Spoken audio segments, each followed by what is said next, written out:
What's cracking, guys? Bruce Matson here, your host show, Metric Scout Fantasy Football. June ADP is out over at dynastyleaguefootball.com. Go over there if you want to check it out. But as we always do on this channel, I pick 3 guys at wide receiver, running back, and some other positions that I feel like that we can make an attempt to buy for the month. And I try to switch it up each month. I try to think outside the box. And I have the philosophy that all players are buys, all players are sells, and it really depends on your league, the market in your league, who you're drafting with, who you're playing with, and I like to think outside the box on these deals. It doesn't mean these players are going to skyrocket in price, and when I say someone's a sell, it doesn't mean they're going to end up being bad. It may be market value. It may be a trend we saw on the Trade Finder where some people are making these low ball trades where you could get this guy for a deal, or you can oversell this guy and get players back in return, or at least it's something you can attempt to do. I'm trying to find this stuff out for you so you can find these edges in your game to help make your dynasty teams better. Not all of these players that I suggest is going to work out for you. It's not going to work out for everybody. It's going to work out for some guys. It's going to work out for some people over here. And then some people, they're just going to get told no. But when it comes to making deals, for every 5, 10, 20 no's, you're going to eventually get a yes. And that's why we keep coming back here. This is why I keep coming back to you guys with suggestions to help you guys out with your Dynasty Fantasy Football teams. And if that's something you need, if that's something you want, or you just love the content, make sure you hit that subscribe button because I'm coming at it day in and day out for you guys. But the first player I want to talk about today, the first wide receiver that I believe we should be looking into buying, that we should attempt to kick the tires on at least, and he's a dirt cheap prospect. And you know what? Coming out of the draft, I didn't think he was a great wide receiver prospect. I said a lot of negative things. A lot of people were in the comments section of my video last year hammering me about it, and you know what? I still don't think he's a great wide receiver, but I love his situation. There's a lot of ambiguity in his offense. There's a lot of firepower there, and that could buoy him up. I'm looking at him more as a cheap redraft prospect for a year or two, but I'm not looking at him to be a cornerstone player on my team. It's just a cheap get for the back end of my roster. He's currently holding an ADP of 179, and he's being drafted as the wide receiver 80. So he's cheap. He's falling in drafts. Anybody can get him if they want to. And it's Josh Palmer, wide receiver from the Chargers. And the Chargers is what we're focusing on here, not just Palmer's skill set, because Justin Herbert's one of the best passers in the league, and this offense can hum. They had a 63% pass rate, 44 pass plays ran per game, 2.19 plays ran per minute, which is third in the league last season. Justin Herbert, though, 7.4 air yards per attempt, 6.6 red zone attempts per game, 5th best in the league, 2nd in yards, 3rd in air yards, 5th in deep ball rate, 43.7%. Palmer, on his end of the spectrum here, he had a 7% target share last year, 8.7 air yard share, and he had 415 yards after the catch.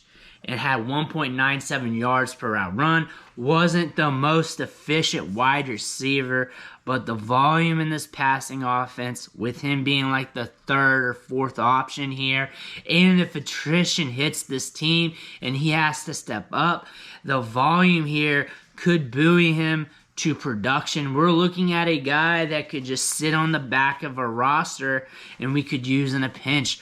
Somewhere middle of the year, late in the year, maybe earlier than expected. We may not need him at all. But the price tag's dirt cheap here. Looking at the DLF Trade Finder, we're seeing him getting traded straight up for a 4th round rookie pick, which I think is fair considering he's got 1 year in the league. 3rd, 4th option on one of the most powerful offenses in the league. I get that, and I'm not looking for him to be a cornerstone player. I'm looking for him to just be a guy on the back end of my roster that I may need to use later on, maybe in 5-6 months from now.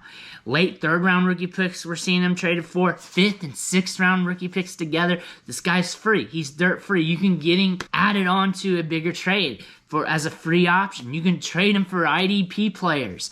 There is just nothing that you could just trade him for. He is just free almost. You just offer something for him, you may get him in return.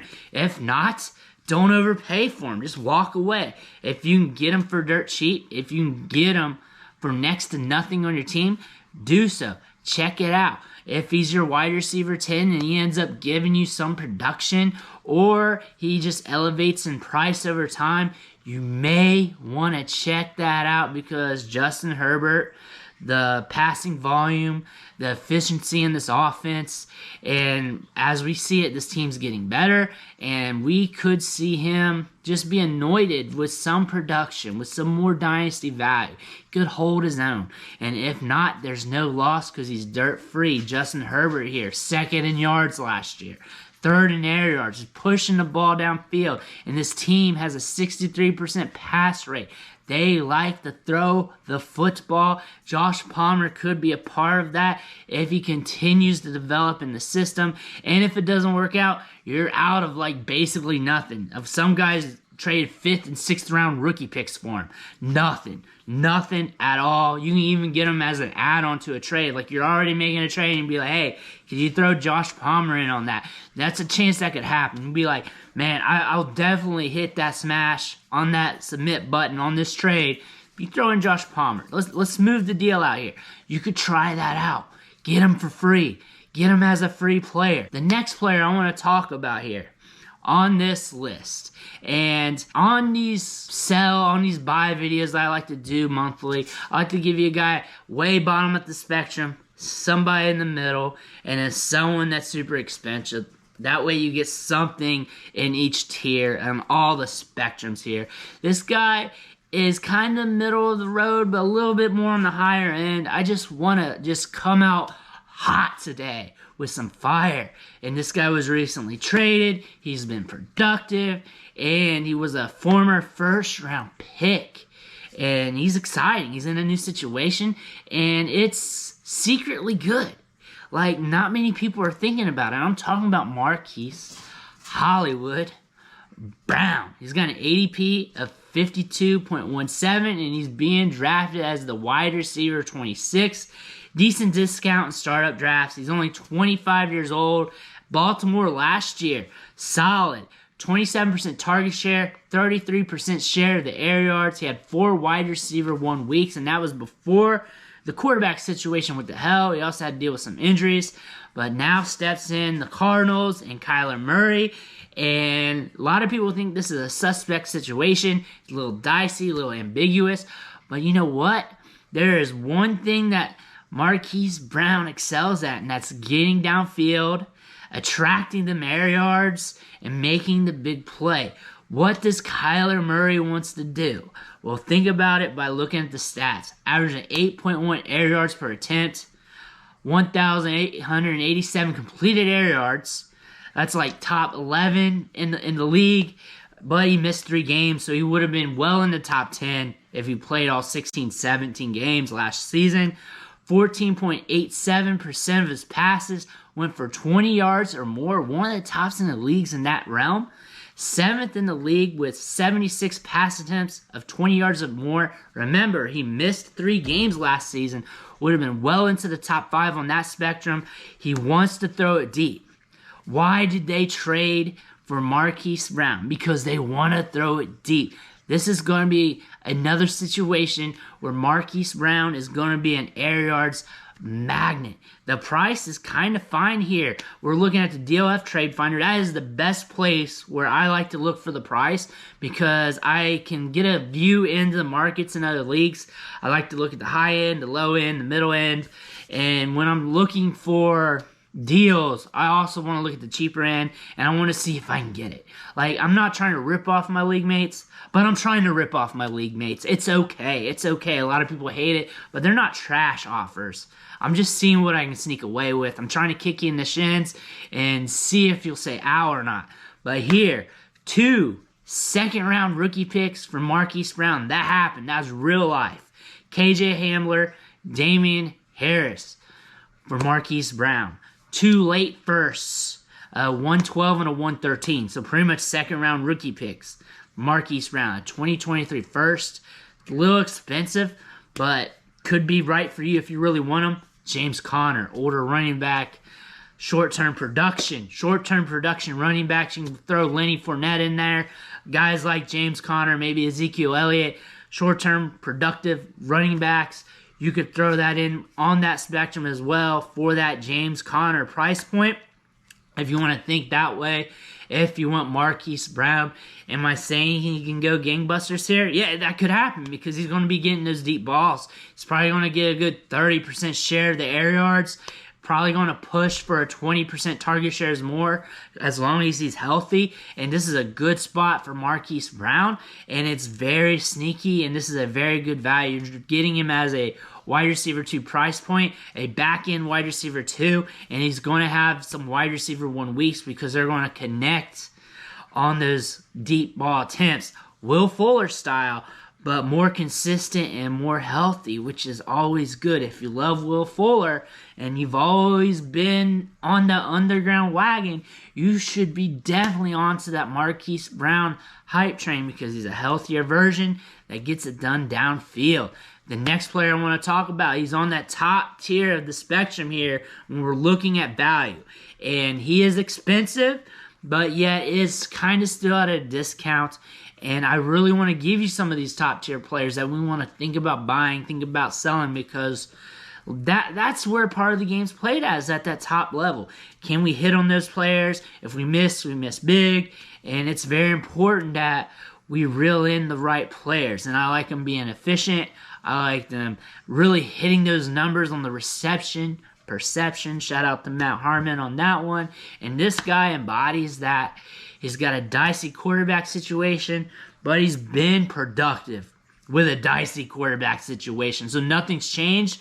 If not anything, there's probably an improvement here. I'm talking about Deontay Johnson, wide receiver for the Steelers, has a 30.67 average draft position, being drafted as the wide receiver 14. So a high-end wide receiver 2 can get you wide receiver 1 production, is very steady with high-end wide receiver 2 production week in, week out, with low-end wide receiver production mixed in with it. And he's just very consistent. Had a 30% target share last year, 8.6 air yards per target, a 36% share of the air yards. Again, good perception numbers, and when you watch him on tape, it checks out. He gets the eyeball test, good short area quickness, gets the separation, gets the short targets, and gets those air yards. The price point is pricey, of course, but that's our high-priced guy for the month. So, of course, he's going to be pricey, but there's some people who have been able to swing some deals on him because if you're sending out offers, eventually you're going to get some deals. One I saw, which was kind of crazy, you're probably not going to get it done in your league. Terrace Marshall in a first, a 2022 first, got it done. Kenneth Walker straight up. David Montgomery straight up, which I think is a decent deal. A 2023 first. So that is an interesting one because those 2023 firsts are gold and they're just going to increase in price. But Deontay Johnson, if you like him, that might be what it takes for you. OBJ and Brandon Cooks. My God. I saw that deal. My jaw dropped. 2 old wide receivers who are declining. Deontay Johnson, 25 years old. Upper end of the spectrum. I don't see many people getting that deal done. It happened in real life. So if you want to try it, go ahead. I don't suggest it, but it happened. And I'm just sharing the news here. I'm not saying it's a good idea, but it might be a good idea if it works. So try it if you want. Use him if he's on your roster as a sell, too. He can be a sell. All these high-priced players, running backs, quarterbacks, wide receivers, they're sells as well. They can be buys, but they can be sells. So I'm not trying to say, hey, this guy's a buy, do this. I'm not a pumper and dumper type of dude. He's also a sell, and how I would use him as a piece to package up to one of those premium wide receivers. Like if I can get a Jamar Chase, if I can get a Justin Jefferson. I mean, I'm packaging up him, one of my premium draft picks, maybe a premium prospect, whatever I can. I got to be a little bit creative, and it may not work out. A lot of these deals that I talk about may not work out, but thinking outside the box, I'm just trying to help you out here. I could use him, considering his value is pretty good, to get a step up. Get a player that's going to hold that value for a long time, be productive for a long time, that's younger and is considered a diamond asset, because that's what we want. And you know what? You could probably trade for him on the cheap here, wait a little bit, let the dust settle, and maybe you can use him as a package up piece to get something you want. And maybe you're not into Deontay Johnson, but these are assets here. We can flip them. We can do what we want. Any player on our roster, we can trade. All players are tradable. All of them are. It's just the right price that comes at you. And you just have to be selective. You have to be frugal. You got to know your league. You got to know the market in your league. You got to know the macro markets, the startup drafts, the ADPs, how other leagues are trading, how social media views it. You got to know it all in the bundle. You have to have your ear to the ground. That's why you need to be on board with this channel. That's why you need to hit that subscribe button so you don't miss a show. I drop videos, clips of players, and all that stuff. But let me know in the comments, are you buying or selling it? Any of these guys, what you think? Thinking outside the box, who are you actively trying to get this month in your leagues? Who is on the list? Who is on that shopping list? I will have a sell video out at wide receivers coming out soon.